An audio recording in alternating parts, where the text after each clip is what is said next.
Chapter 1. 7 years into our marriage, my CEO wife claimed another business trip during the holiday weekend, unable to join me for the family visit. But then, scrolling through her assistant's social media feed, I saw photos of her helping him pay respects at his family's grave in his hometown. The caption read, "For Mom and Dad really approve of their daughter-in-law. They even lit extra incense." I chuckled for a second, calmly liked the post and commented, "Respect. Best wishes." My colleagues, however, went wild. Private group chats buzzed with speculation about how I'd cause a scene at the office this time. My wife, Victoria Fairchild, called, her tone severe. "I know Ethan West is young and sometimes tactless, but you shouldn't have made a scene on his post. What will others at the company think? How can Ethan face his colleagues? Besides, Ethan has no family left. What's the big deal if I accompany him once? People like you, with happy families, just lack empathy. Delete your comment immediately, and unlike the post. Once the holiday weekend is over, I'll make time to go back with you." Listening to her make another empty promise, I gave a soft chuckle. No need. By the time the holiday weekend ended, our divorce certificate was finalized. 1. After Victoria hung up angrily, my phone pinged again with a notification, another social media update from her assistant Ethan West. It was a rambling essay apologizing for being edgy online and getting tagged, specifically mentioning me, just like the last post. A blatant provocation. Too bad Victoria couldn't see it. Or perhaps she could and simply chose to be biased. No need to apologize, Assistant West. Everyone knows you were just joking. Does this essay mean CEO Fairchild's small-minded husband complained? Making a big deal out of nothing, typical of him. The comments section was a chorus of voices comforting Ethan while subtly painting me as petty. Many of these colleagues were people I had personally trained, yet now they were unanimously siding with Ethan. Understandable. It was all orchestrated by Victoria, after all. Over the years, Victoria had unusually hired Ethan, then parachuted him into the director position in the secretary department. Everyone could see Victoria's intentions. Those who remained were adept at sensing which way the wind blew. Anyone who had spoken up for me previously had long since been fired. A few minutes later, Victoria replied in the comments, "Right and wrong reside in our own hearts. Only those with malicious minds resort to baseless speculation." She didn't name names, but it was obvious to everyone who the malicious mind referred to. A cascade of likes and affirmations followed her comment. I couldn't be bothered to read further. Parking the car, I took the divorce agreement and walked straight into the Civil Affairs Bureau. Victoria had signed the divorce agreement before her business trip last month. When I handed it to her, I'd hesitated, hoping she might try to stop me. But she hadn't even glanced at it, flipping directly to the last page and scribbling her signature. "Aren't you going to even look at what it is?" Even though I was prepared, I couldn't help asking. Her tone was dismissive. "Oh, no need. I trust you to handle things." Yet previously, she clearly hadn't trusted me. She was always wary of letting me see core company documents, yet shared them freely with Ethan. I had expressed my dissatisfaction, but she retorted righteously, "It's not about you personally. These things are complicated. It's for your own good that you don't see them." "And Ethan?" I asked. Victoria chuckled lightly. "Oh, Ethan doesn't understand these things. Besides, he's my assistant. It doesn't matter if he knows." I almost thought she had genuinely changed, until I watched her leave and saw Ethan West waiting at the door, smiling as he took her suitcase. Then I understood it wasn't newfound trust in me. It was just that something more important to him was waiting. I had filed for divorce a month prior. The cooling-off period had passed. After checking the details, the officer asked me, "Where is the wife? Why isn't she here?" I showed him the recent social media post from Ethan, with her new family. The officer's expression stiffened, a hint of sympathy entering their eyes. However, regulations require us to attempt mediation first, to confirm the breakdown of the relationship before issuing the divorce certificate. Could you please contact the wife and ask her to participate in mediation? Not wanting to cause trouble for the officer, I called Victoria. The phone rang once before being disconnected. I tried again, same result. A few minutes later, a message arrived from Victoria. Sincere, if you don't retract your comment and apologize to Ethan, I won't answer your calls. Give it up. I knew this meant Victoria was giving me the cold shoulder. It had happened many times before. Whenever Ethan fed her some story, she wouldn't even investigate, simply demanding I apologize. If I didn't, she'd deliberately freeze me out. The worst time, during one such standoff, I suffered a heart attack from overworking and was rushed to the emergency room. When the doctor called her for consent, she told them that if I didn't apologize, I could just die. I relayed this to the officer, and at this point I asked, "Mediation seems rather unnecessary, don't you think?" The officer sighed, nodded helplessly, and took the divorce agreement to process. I sat on a bench in the Civil Affairs Bureau, waiting. Half an hour later, surprisingly, my phone rang. It was Victoria. "I heard you didn't come to work today." "Where are you?" Victoria's voice was icy. I didn't answer. Clearly, she didn't really care where I was. Hearing my silence, she continued in a cold tone. "According to company policy, unexcused absence during work hours means a deduction of 2 days' pay. Do you accept this?" "Come on, Victoria. Maybe Sincere had an emergency." Ethan's smooth voice interjected from her side before I could speak. Victoria snorted. What emergency could he have? Playing on his phone during work hours, scrolling social media, no apology, and now he skips work just because I criticized him. I couldn't help but laugh. I had co-founded the company with Victoria. In the early days, I worked past midnight every day on projects, securing hundreds of crucial contracts, big and small. I wasn't asking for gratitude, but I never expected her to dock my pay and bonuses for being a minute or two late. She claimed strict adherence to company rules was necessary. Yet Ethan could play on his phone right in front of her, post inappropriate things online, even skip work for a day or two. And Victoria wouldn't deduct a cent. She'd even make excuses for him. Once, lost in his own world, he missed a multi-million-dollar partnership meeting. Not only did Victoria not punish him, she comforted him afterward and shifted the blame onto me, complaining about issues with my project.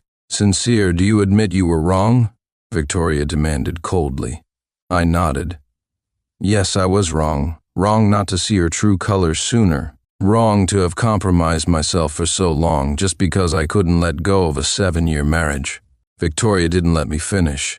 Hearing me admit fault, her mood clearly improved. And good that you know you were wrong. I'll waive the fine this time, but you need to make up for it. And sent you a project. Review it carefully and finish it before the holiday ends. As she spoke, a text alert sounded. I glanced at it, opened it. Predictably, it was another task Ethan had botched. Over the years, Victoria had often forced Ethan's messes onto me. Initially concerned for the company, I diligently salvaged the situations, enduring condescending looks from clients to complete the deals. But I later discovered that if things went well, the credit and bonus went to Ethan. If they failed, the blame and fines were mine, while the bonus still went to Ethan. I gave a derisive laugh and said calmly, "Sean can't handle it." "What did you say?" Perhaps shocked by my refusal this time, Victoria paused for half a second, instinctively about to lash out. I didn't give her the chance. I hung up. Just then the officer returned, handing me a signed form. "The paperwork has been submitted. Come back in 3 days to collect the divorce certificate." I nodded. 3 days. That would be the end of the holiday weekend. Victoria would probably be back by then. I wondered how she would feel seeing that certificate. 2. The first day of waiting, I went to the company to handle my resignation. While the HR officer was stamping the paperwork, I glanced at the photo wall displaying pictures from company team building events. One caught my eye, Victoria smiling lovingly, feeding me a piece of barbecue. Someone had captured the moment. 6 years later, I could still recall the sweetness of that time. That was when Victoria had just decided to start her own business. As her husband, I unhesitatingly pooled all my savings and quit my high-paying job to support her venture. She was overjoyed and organized a weekend camping trip, introducing me to the rest of the team. We were newlyweds, and she seized every opportunity for public displays of affection, feeding me in front of everyone, kissing my cheek, drawing playful teasing from the crowd about how sickeningly sweet we were. Victoria loved this photo when it was taken. She had it framed and placed it in the center, the most prominent position. But now, times had changed. The center spot was occupied by a picture of her and Ethan drinking from intertwined arms at the company gala. Our photo was crammed into the farthest corner. I had to search for it just now. After a moment's thought, I reached up and took the photo down. The HR officer happened to see this. She started to object, then saw the photo and swallowed her words, likely thinking that if Victoria didn't care about me anymore, she certainly wouldn't care about this old picture. Your resignation is processed.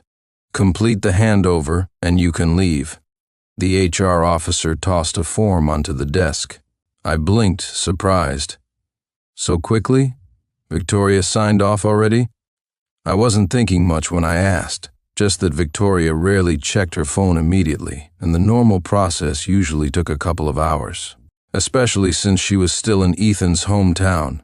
I hadn't expected it to be so fast. CEO Fairchild approved it instantly. The HR officer smirked at me. What, having second thoughts already? Oh no, actually relieved. It saved a lot of hassle. The HR officer clearly didn't believe me, giving me a skeptical look and a cold snort. It was a small company, news traveled fast. Soon the whole department knew my bluff had been called, that I'd actually managed to get myself terminated. Everyone was waiting to watch the drama unfold. I didn't bother explaining. After handing over my work, I gathered my belongings, ready to leave. A few colleagues exchanged glances. One deliberately stuck out his foot, while another sneakily aimed his phone camera, preparing to capture a photo of me falling flat on my face. Fortunately, I was used to their petty tricks.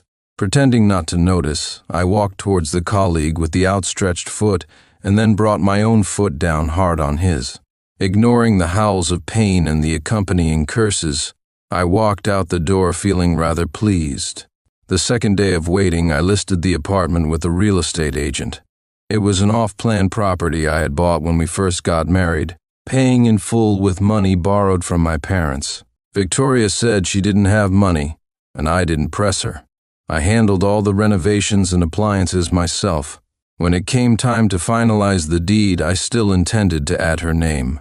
But shortly before signing, something happened. Ethan West had been parachuted into the company. Victoria, behind my back, had transferred the car, which I had paid for in full, but was registered in her name to Ethan for a ridiculously low price. When I found out, Victoria's attitude was casual. Ethan's all alone in this city, with no family support. He's quite pitiful. He lives far away, too. Giving him the car helps his commute and allows him to contribute more profit to the company. Besides, she added, and it was a gift from you to me. How I dispose of it is my freedom, right? I was furious. After much thought, when finalizing the house deed, I crossed out her name. Victoria threw a massive tantrum over this. The conflict ended only after she charged tens of thousands of dollars to my card. Thinking back now, I truly was a fool. Because I needed a quick sale, I listed the apartment at a relatively low price. Within half a day, 5 or 6 potential buyers viewed it, and I successfully negotiated a deal. However, due to recent development in the area, even the low price meant the property had nearly doubled in value since I bought it, netting me a profit of well over $1 million. I was very satisfied, happily signed the sales contract, and arranged the handover date. The third and final day of waiting, I smoothly collected my divorce certificate with Victoria from the Civil Affairs Bureau. At the same time, I saw a stream of over a dozen social media posts from Ethan. revealing that Victoria had been having a wonderful time in his hometown. The usually fastidious Victoria had gone to the zoo with Ethan, even letting him hold her hand while feeding peacocks. The Victoria who hated smoke had accompanied Ethan to an internet cafe. The Victoria who disliked video games had stayed up all night gaming with him. She had even backed him up in front of his snobbish relatives, introducing herself as Ethan's CEO girlfriend. I assumed Victoria would be too happy to return promptly, expecting her back several days later. Instead, on the very day I got the divorce certificate and returned home, before even opening the door, I heard Victoria's cheerful laughter from inside the apartment. 3. Victoria, I think Ethan is quite nice, young, energetic, and sensible. Maybe you should consider dating him. I recognized the voice my mother-in-law, Eleanor Fairchild, and with his parents gone, you wouldn't have to worry about dealing with in-laws. Plus he keeps regular hours, doesn't smoke or drink, and he's good-looking too. Your future children would surely have good genes. Definitely better than that useless Sincere Grant, Eleanor continued. Married for years and still no children. Is he even capable? My steps halted outside the door. Through the crack, I saw Victoria fall silent for a couple of seconds, then bite her lip. We've been married for so many years. I can't just divorce Sincere now. She didn't defend me by explaining that she was the one who didn't want children, nor did she clarify that when we first got together, I also kept regular hours and never smoked or drank, habits I later picked up due to the demands of her company. Before disappointment could fully set in, my father-in-law, Arthur Fairchild's sharp voice cut in. Why not? Plenty of people get divorced these days. With your status now, Victoria, you could find someone much better than Sincere anywhere. My mother-in-law nodded emphatically in agreement. That's Sincere. Utterly useless, living off his wife's company. It's embarrassing just talking about him. She even patted her own cheek dramatically, feigning grief. Arthur scoffed. If you ask me, it's your fault. I disagreed with their marriage from the start, but you insisted on agreeing, even took his money. What good came from marrying so young? Now you blame me? What about that time you got drunk and praised Sincere as a one-in-a-million son-in-law? Eleanor retorted hotly. Seeing they were about to argue again, Victoria frowned. If you two are going to fight, get out. They fell silent. I chuckled inwardly. Truly, a family united. Back when I invested my time and money, helped Victoria build her business, bought them gold jewelry and expensive liquor for holidays, they would clasp my hands, praising me as a good, responsible man, completely trustworthy with their daughter. Now, just a few years later, with Victoria's net worth soaring and the company thriving, they despised me. I didn't linger. Pushing the door open, I walked in. The sound drew their attention. 3 pairs of eyes turned towards me. My in-laws froze. Victoria's face stiffened, a flicker of panic crossing her features. Then, as if collecting herself, her brow furrowed deeply. Sincere, what are you doing here? I recall it's working hours. Are you skipping work again? Hearing this, I paused, then couldn't help but laugh out loud. She still didn't even know I'd resigned. How little attention did she actually pay to me? If Ethan encountered a minor work issue, Victoria would know within the hour and help him fix it. I had been gone for 2 days. She had personally approved the resignation paperwork, yet she was utterly clueless. I've resigned, I stated plainly. Resigned? Victoria's frown deepened.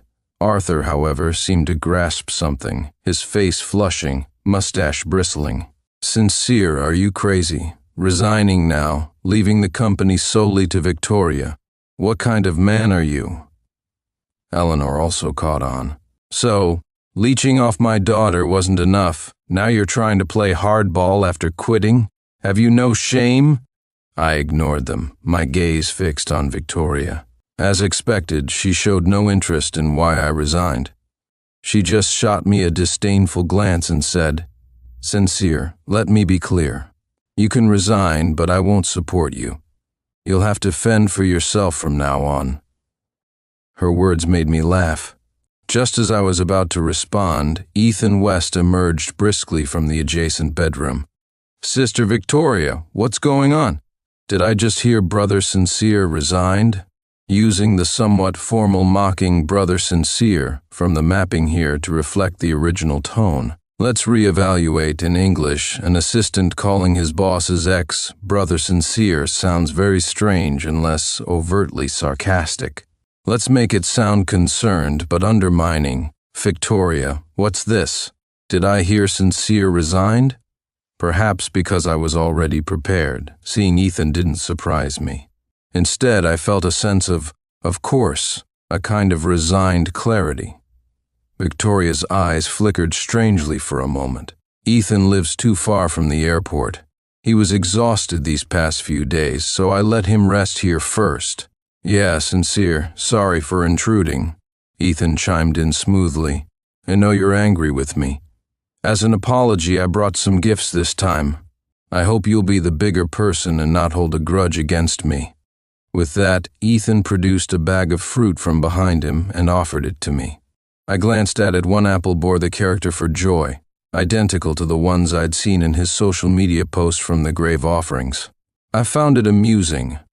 "Do you normally give people gifts meant for the dead? Sincere, must you be so crude?" Victoria immediately snapped. "What meant for the dead? These were specially chosen for you by Ethan." Ethan stepped forward comfortingly, lightly patting her back, his voice laced with grievance.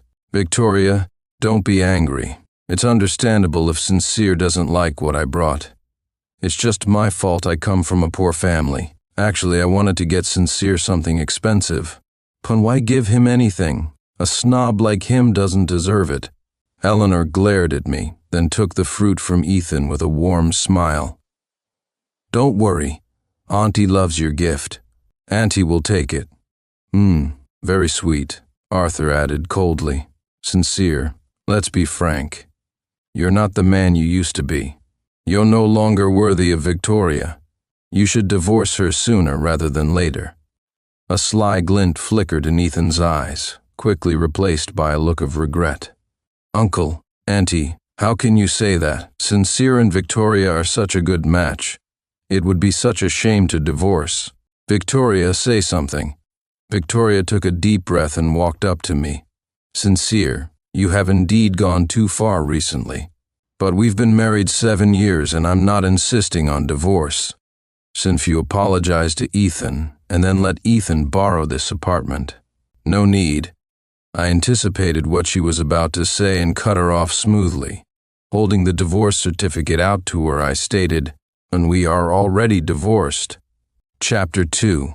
4. Victoria froze. Arthur and Eleanor stood rigid. Ethan was the first to react, taking the certificate. He glanced at it, and a flash of delight crossed his face, quickly masked by dismay. Yet his words were full of regret. "Sincere, how could you be so impulsive? Since you and Victoria were married for 7 years, how could you just divorce like that?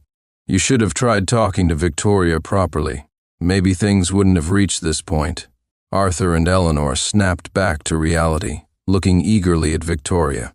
"Victoria, you're already divorced? Why didn't you tell us? Was this meant to be a surprise?" Victoria shook her head then, as if belatedly realizing something. Her expression turned thunderous.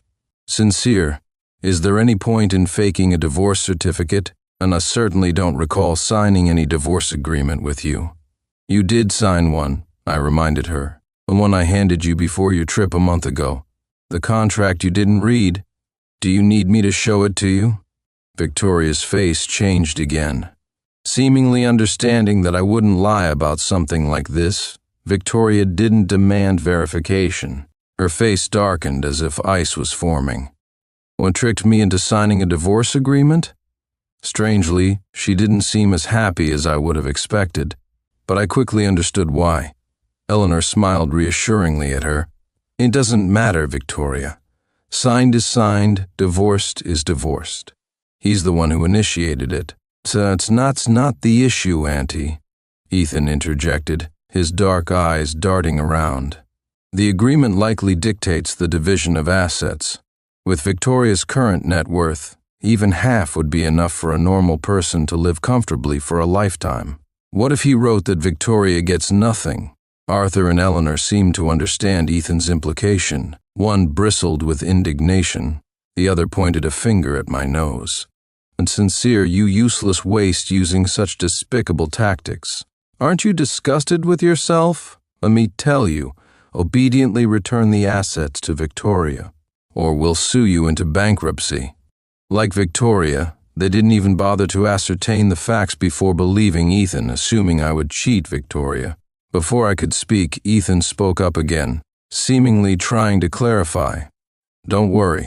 Nowadays, asset division isn't solely based on the agreement, it will be verified. As long as Victoria provides proof of her assets, it will be fine." The three of them worked in perfect concert, urging Victoria to check her assets immediately. Victoria glared at me and hurriedly contacted her secretary. "Oh, no need to check," I said calmly, and only took what was rightfully mine. "Your assets, the company shares, the savings, I haven't touched a cent. 7 years of marriage hadn't made me so cold-blooded as to deceive her and leave her destitute. But neither would I shortchange myself and walk away with nothing. I had only taken the apartment, which was mine. Everything else, the company, the savings, remained in her name. Why should we believe you?"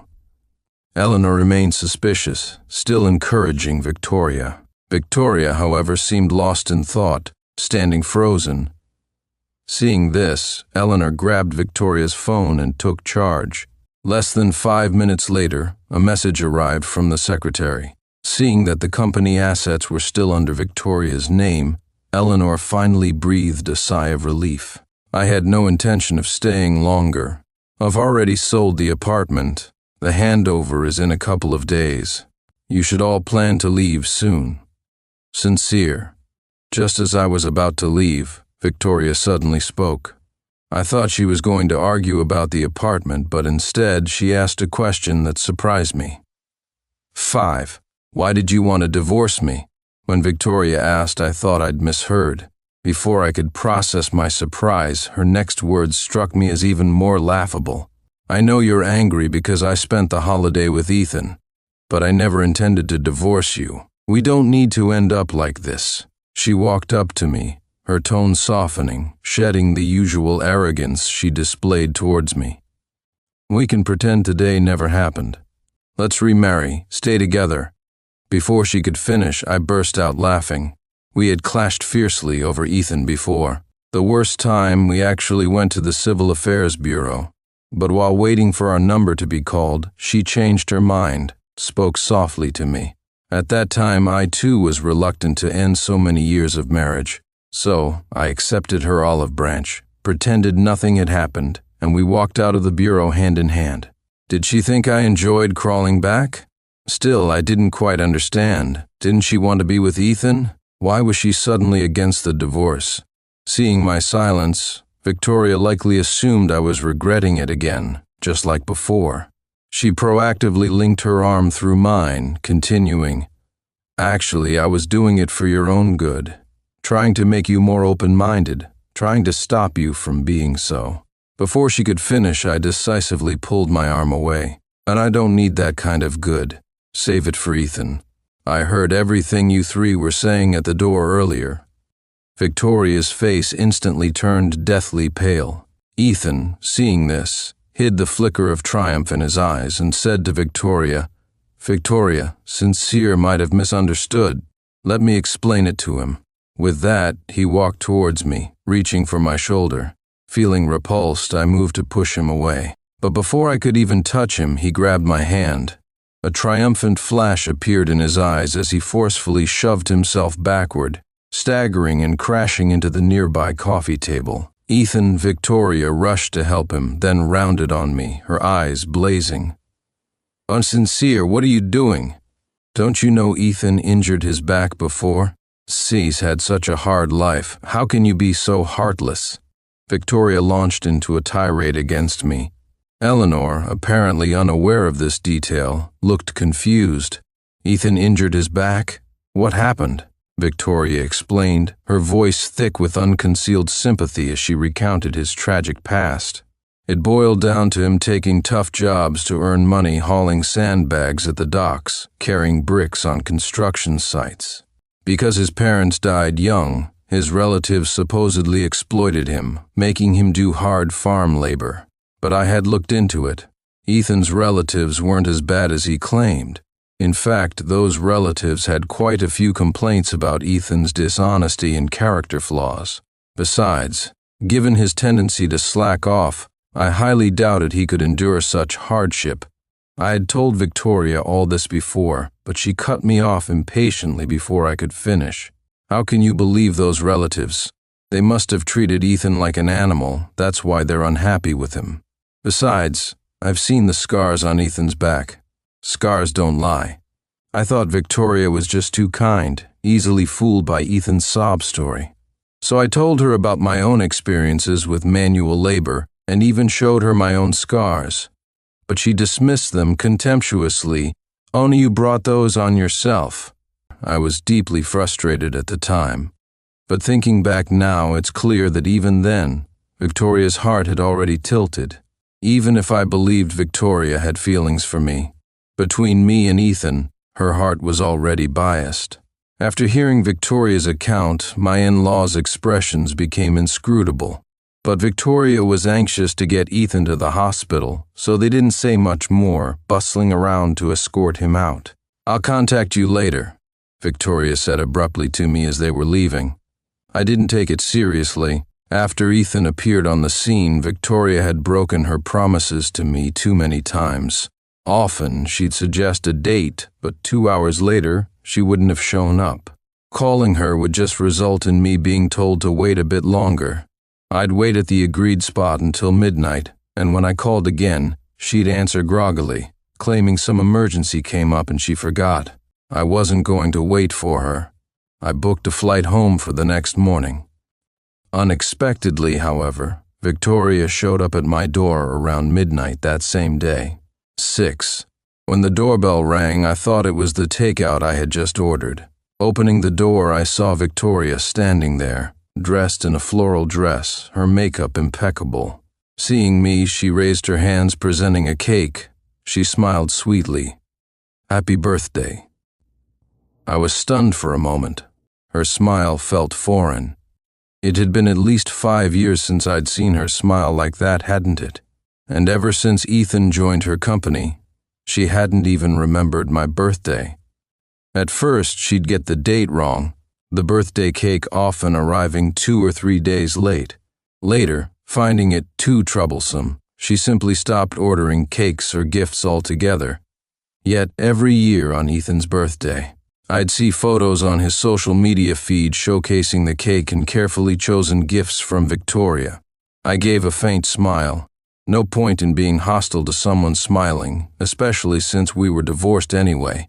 Might as well consider this a pre-divorce ritual. I didn't turn her away. I thanked her and accepted the cake she offered. It was a fruit cake, covered entirely in dragon fruit.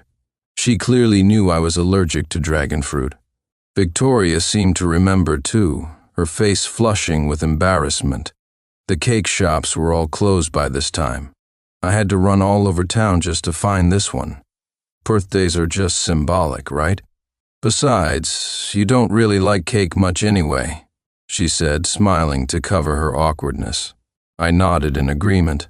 Just say what you need to say.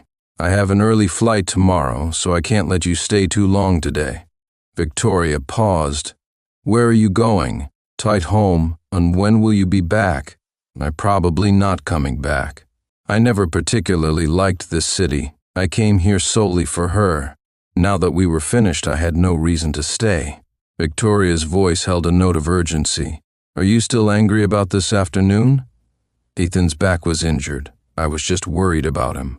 I panicked. And I meant what I said earlier. I truly didn't want a divorce. I want to remarry you. After all, 7 years of marriage. Can you really just end it like this? What's the alternative? I looked at her, puzzled. Continue our marriage while I watch you carry on with another man? Sincere, Why must you be so harsh? Am I not telling the truth? And I just felt sorry for Ethan. Seeing him struggling so much on his own, I only wanted to help him out. Victoria tried to argue her case, help him out so much that she ended up at his family home, playing the role of someone else's daughter-in-law. I knew arguing was futile and didn't want to engage further. I sighed. Then fire him. You have plenty of contacts, don't you? If you want to help him, find him a job at another company. Since no. As I expected, Victoria refused almost instantly. Business is business. Ethan hasn't done anything wrong professionally.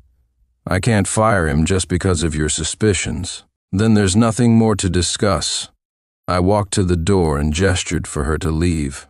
Victoria's face turned ugly with anger. Sincere, how did you become like this? So suspicious. I shot back, not yielding. Am I the suspicious one, or is someone acting guilty? I think the person involved knows best. I deliberately glanced at her when I said person involved. Victoria stomped her foot in frustration. Fine, don't regret this. Without another word, she turned and left abruptly. 7. 2 days later, I understood what she meant by don't regret this. She flaunted Ethan on her social media feed, then sent me pictures, directly photos of them traveling together, sweet shots of them holding hands, sharing couples meals. Sincere, can you really stand by and watch me with someone else? She finally asked me. Perhaps she thought seeing photos of her being intimate with someone else would ignite my possessiveness and jealousy, but it seemed she truly didn't know. The things Ethan used to post were far more intimate than these. Seeing the pictures she sent now, I was already accustomed to it, even found it tedious. I ignored her. Back home, I continued soaking up the sun, enjoying life. When I was with Victoria, I had to work, pick her up and drop her off, chauffeur her to and from social engagements, clean up after her when she got sick from drinking, manage the household chores, and constantly be summoned to handle Ethan's work problems. I was busy from dawn till dusk, and whenever I wanted to rest, she would wheedle and coax, asking me to think about her. I had thought about her far too much. Now it was time to think about myself. My parents already knew about the divorce. Ever since Ethan arrived, Victoria hadn't visited my home much anyway, and some of her past actions had hurt my parents deeply. Regarding the divorce, my parents told me they would support whatever decision I made. Perhaps seeing my lack of response, Victoria eventually went silent. I assumed our paths, like intersecting lines, would diverge further and further after crossing, never to connect again. Who knew that one day I would receive another call from Victoria? At that moment, I was on a piece of land at my grandmother's place, drenched in sweat, doing farm work. As an only child raised comfortably, I couldn't originally tell seedlings from weeds. But shortly after marrying Victoria years ago, I started going to her hometown during the busy farming seasons to help out, and thus learned. Seeing Victoria's name on the caller ID, I intended to hang up, but a drop of sweat happened to land on the answer button on my phone screen. Sincere, it's been a month. Your anger should have cooled by now, right? Victoria's voice came through as soon as the call connected. I wiped the sweat from my brow. What anger? Realization dawned, and I laughed. You think I divorced you in a fit of pique? Didn't you? I was amused. Just as I was about to respond, Ethan's voice came from the other end. Victoria, who's on the phone? Hearing him, I proactively and considerately ended the call. I didn't dwell on the phone call, but unexpectedly, a few days later, Victoria actually showed up. 8. She had lost weight. Dressed in a flowing white dress, her makeup was, as always, impeccable. But for some reason, she still looked somewhat haggard. My parents, as they always did, laid out her favorite fruits and snacks in front of her, welcoming her warmly. What are you doing here? I asked, surprised, when I got home. Seeing my parents quickly finding excuses to leave the room, I belatedly realized Victoria must have come hoping to use them as mediators. My parents respect my decisions. You don't need to waste your effort, I told Victoria directly. And besides, everyone has seen your priorities these past years, and you know it too. You understand better than anyone whether I would remarry you or not. Victoria had clearly met resistance from my parents earlier, as her expression wasn't pleasant. Fine, I admit it, I made mistakes these past years, but I know I was wrong now. All this time, all I think about is you. You're the one I love most. Maybe you don't care about our 7 years of marriage, but I'm not that heartless. Victoria covered her face and began to cry. Every night I think of you. Do you know how much pain I'm in? Sincere, I kicked Ethan out. Let's remarry, please. Okay? I watched her, vulnerable and sobbing uncontrollably. Her tears used to break my heart. Seeing her cry, I would agree to anything she asked. But now I just felt bored. No need. It's too late. Whether you still love me or not, I don't love you anymore. Please leave. I gestured towards the door, asking her to leave. Victoria didn't move. Don't go back, it's late. Ethan might worry about you. I mentioned Ethan, thinking it might provoke a reaction. Instead, she cried even harder. Ethan deceived me. He wasn't what he seemed at all. He embezzled company funds. By the time I found out, there was a huge financial hole. I've already reported him to the police. I'm pressing charges. I never thought he was that kind of person. He was the one who approved your resignation using my phone. I also looked at his phone and found his previous chat history with you. Sincere, I didn't realize he was deliberately driving a wedge between us. If only I'd found out sooner, or if you had told me earlier. She choked back a sob. I finished her thought. Even if I had told you earlier, you wouldn't have believed me, would you? 9. You saw Ethan as the underdog needing help, and at the same time, you saw me as jealous. So even if I had told you, you would have just thought I was throwing a tantrum trying to get you to kick him out. I laid out her mindset calmly. Victoria tried to argue. I cut her off directly. Unshai told you about his numerous mistakes at work, didn't I? I warned you about his intentions towards you many times. Did you believe me? Don't tell me you believed me. If you truly had, things wouldn't have ended up like this. Victoria was speechless. I continued, You know perfectly well everything I did for you for the company over the years. He signed off on my resignation, yes, but if you had valued me at all in the company, my resignation wouldn't have even passed the first hurdle. If you hadn't been so eager to travel abroad with him, if you could have spared 2 minutes to actually read the divorce agreement I gave you, this divorce wouldn't have gone through so smoothly. Victoria, you stopped loving me. Even without Ethan West, there would have been an Evan Smith, a John Brown. Being married to you is exhausting. I don't have the energy to love you anymore. With every sentence I spoke, the color drained further from Victoria's face.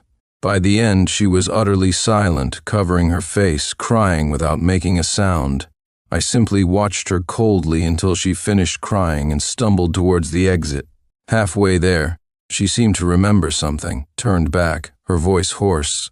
On promise I won't bother you again. But, can I have the photo? Which photo? The one from the team building event, the one of us. I remembered the faded photo, squeezed into the corner of the photo wall, already yellowing. My tone was flat, and I burned it. Medea came home. You're asking too late. I looked at her. I saw the distinct loss, pain, and regret in her eyes. After a couple of minutes of silence, she finally turned and walked slowly down the steps. Her slender figure soon disappeared into the night. I knew we wouldn't meet again, but I didn't expect that to be our final farewell. After Victoria returned, Ethan, learning he was facing prison time, frantically sought her out again, begging her to spare him. But this time, Victoria was firm, insisting on pressing charges. During the ensuing struggle, Ethan accidentally pushed her off the balcony. 19 floors.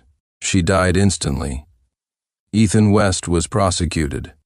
Ultimately convicted on multiple charges including accidental homicide manslaughter, he was sentenced to 20 years in prison. After Victoria's death, my former father-in-law, Arthur, tried to take control of the company. However, during the liquidation process, it was discovered that due to Ethan's embezzlement, the company was actually millions in debt under Victoria's name. The shock triggered a fatal heart attack at her funeral. Resuscitation efforts failed. My former mother-in-law, Eleanor, suffered a severe breakdown from the double blow. Her hair turned white overnight, and she began experiencing intermittent psychosis. No one ever saw her again after that. By the time I heard the news, I had already arranged passports for my parents' overseas trip and planned a long, spontaneous journey for myself. Life is long, yet fleeting. My future is boundless and bright. End.